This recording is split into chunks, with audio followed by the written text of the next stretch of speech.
So ladies, there's been this thing popping up amongst my female clients of a situation that they need help with. And it usually is in the realm of just not hating their man. I keep getting a lot of statements like, "Oh my gosh, he's just so stupid. Like, he doesn't think. Like, he didn't do it for me. He didn't do it for the kids. He did it for him. Did he just forget? Like, it just, left his mind? Like..." No, I get it, ladies. I know. Sometimes your man makes you upset and it's hard for you to just, not be hating on him. But it's okay. You did the right thing. You came to class, balance of power. I got you covered with today's lesson. How to be nice to your man. Let's get it in. Now, this video today is obviously for the ladies and men. You can, sit in the back and listen. Now, contrary to what the internet streets are telling you, there are plenty of women out there who love their man, love who they're with, and they want to do better and being good to him. Homie, is you serious? Have you seen these streets? Yeah, bro. I don't know if you know what you're talking about, bro. It does happen, gentlemen. I know it might not be what you hear on these internet streets, but trust me, there are plenty of good women out there. Not as much as we want. That is true. But there are still a lot out there. So ladies, this video is for you. So ladies, I'm going to give you 3 quick tips on how you can remain nice to your man. And make sure you watch till the end, because I'm going to give you a bonus gold bar of information on how you can turn one of these tips into something extra. Little transformation thing going on. So the first ones, ladies, is to remind yourself, he's not out to get me. I know, sounds crazy, sounds like it shouldn't have to be something that you're reminded of, but at the same time, you know how you feel.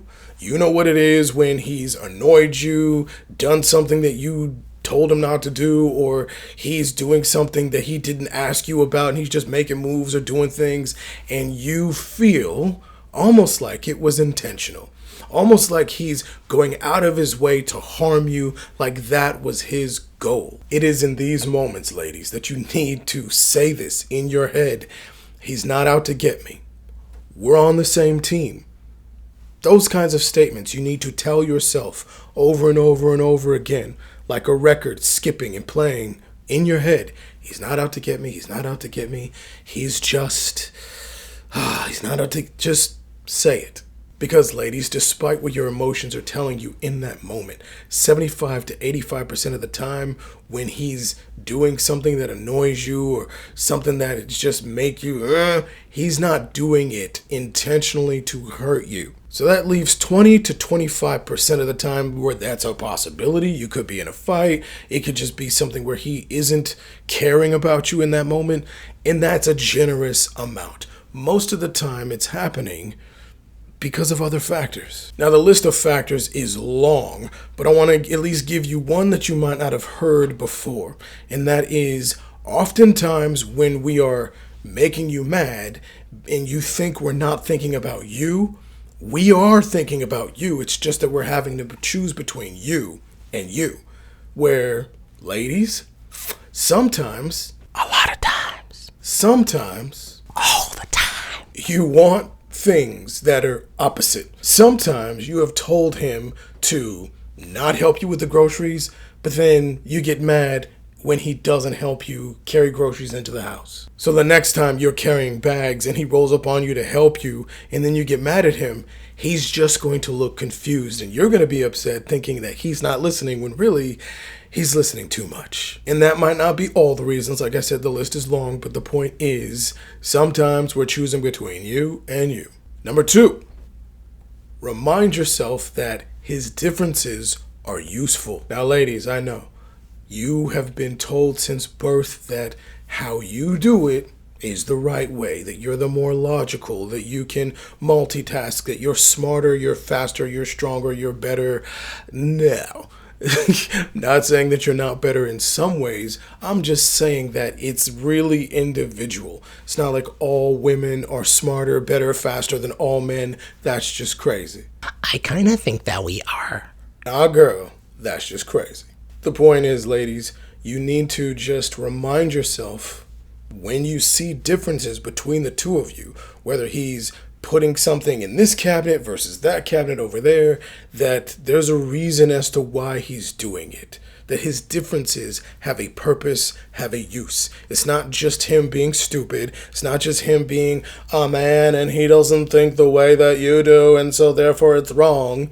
Yes, he could potentially and very often be thinking differently than you do, but that does not mean that our differences as men have zero use, zero value, or zero logic. Oftentimes, the things we choose to do are heavily motivated by the logic of it all. Now, when you have to deal with these differences, that might be an issue, but try to do it based on whose realm is it mostly in that moment.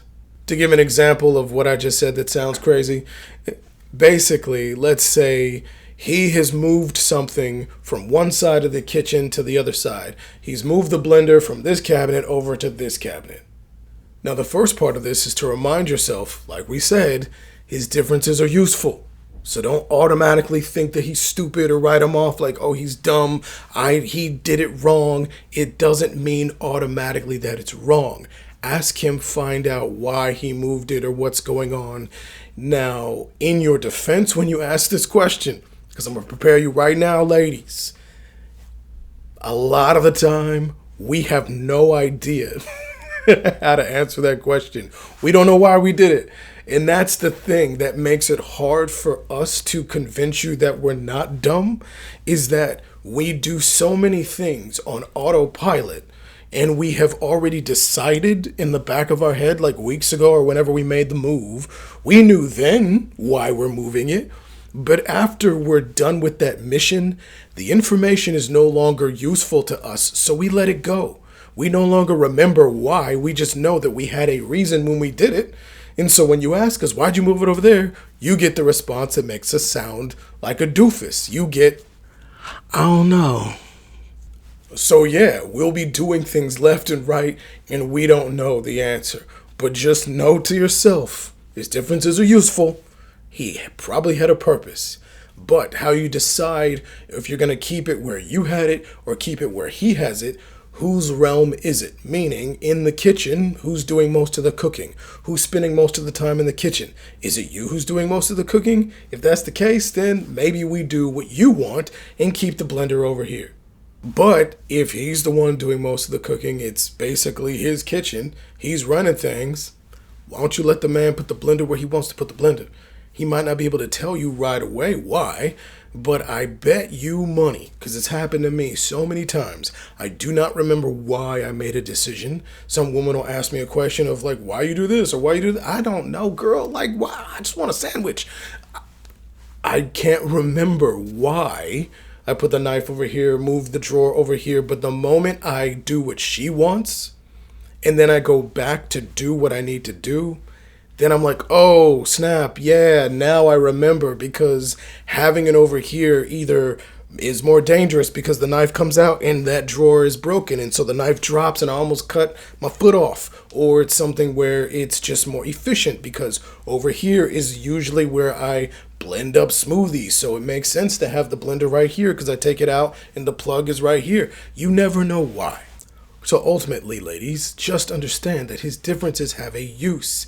Not only does he have a reason for what he's doing, him thinking in a different way is gonna be something that benefits you. If you both thought like you, there'd be nobody filling in the holes that you have. Because you have half the picture, he's got the other half of the picture. So don't knock the man's differences. And finally, number 3, write down your positive emotions. What does this mean? Well, ladies, how you're built naturally is that you are a flaw finder. You are naturally predisposed to be able to see holes in systems, in inconsistencies in situations. It happens to me all the time. Even in these videos, there's things that I didn't notice that one of the women on our team noticed. She pointed out. And I was like, whoa, I didn't even see that. I didn't think about that. She found the flaw because scientifically, ladies, you are the more fragile physically than us. We are more emotionally fragile. Fragile. We're the more emotional fragile. And you You are the more physically fragile. So over time, you've developed this hyper awareness of your surroundings and anything that seems off, any pattern that is different. Like, whoa, whoa, whoa. That bush was over there before. That bush is moving. Somebody's in the bush. Run. Like, you all are very good at that. And that's great for outside world things. It's great for business. But in the inside world, that can cause problems, ladies. And yeah, you're the stronger when it comes to this emotional stuff. So if you're just seeing flaws, you're gonna really only see and remember the negative things that go on in your relationship. Because no matter if you're man or woman, negativity will take care of itself. It's automatic. Those things are easier to remember on their own, man or woman. It's easier to remember negative things that happen, let alone when you're predisposed to see flaws and things that are wrong or bad everywhere. So what this means for the relationship is that you often have a long list of things that you remember that your man did that made you mad, made you cry, made you waste time. It could be something that made you stub your toe. I can't believe he just left his boots in the middle of the floor like that. Point is, ladies, you got that long list, like Santa Claus, except it's just the naughty list. You don't have any of the good stuff. You have some of the good things, like the major things you remember him. You're like, yeah, he did do that, but because this is how you're predisposed, ladies, it's gonna be up to you to make sure you consciously keep all the positive things at the forefront of your mind, or at the least just ride along there with the negative stuff. So one of the ways to do that is have a positive emotions journal, diary, log, something. Girl, we don't care what you call it. As long as you are writing down, and it has to be emotions, the positive emotions you felt about him in a particular scenario. So it can be a whole day. Let's say you guys went out on a date. It was amazing. And he made you feel this and that and whatever. Now, you can write down the actions of what he did. Sure, that's great. But understand that how you're built, all humans, but especially you're going to be controlled by the emotions of it all. So write down not just what he did, but how what he did made you feel good. How it made you feel. Use all the descriptive words that you know how. Say, it made me feel excited and I felt safe when he took me on this Ferris wheel, and I'm afraid of heights, but he held me tight and I felt so protected. I felt so loved. Put all the positive emotions in there. So the rule about this, though, ladies, is you can't put anything negative in this. You don't need a log of negativity at all. Not for this. You already have that coded and collated in your brain automatically from nature. You don't need to do it on a human level. On a human level, have this book, this journal, this log, whatever, next to your bed. It could be physical paper. It could be notes in your phone. Call it positivity diary, positivity journal. But basically, every single time something that he does makes you feel good, you write it down. You memorialize it. Because this is going to be the thing you read when you're mad at him, when you're hating on him, or you go in the room, you slam the door, and you're like, don't talk to me, and you just want to just kill him. Start reading. Because you reading this list of not just the things he's done for you, but how he's made you feel good, made you feel safe, made you feel loved, made you feel wanted, made you feel protected. Remembering these feelings will be what keeps you together longer and remind you all the other stuff, that he's not out to get you, that his differences are useful, that he's on your team, on your side, he's there for you, he loves you, and you love him. Now, earlier in the video, I said I was going to show you how you can transform one of these into something special, something extra, last little gold bar knowledge for you. So ladies, something that you can do with your positivity journal, the positive emotions or whatever, you can actually publish this, you can turn it into a book, and you can give it to your man as a gift. You can give it to him either on your big anniversary like your 5th, your 10th, your 15th, your 20th, however long you're keeping this journal for, you could give it to him at a certain point. And so he will now also feel that he did his job. It'll be an amazing gift. It's cheap, it's easy, and it's romantic. We need romance too. Bruh man need love too.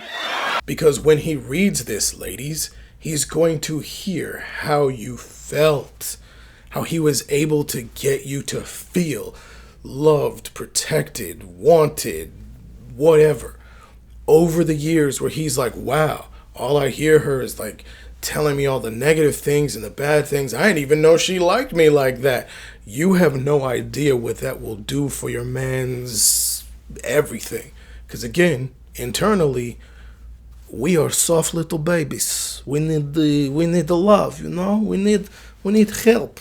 We are defenseless when we don't have the assurance that we are loved. Yo, bro, that's like a bit of an exaggeration. I mean, I know I'm loved, you know what I'm saying? I don't need her to show me nothing. I don't need her to do that.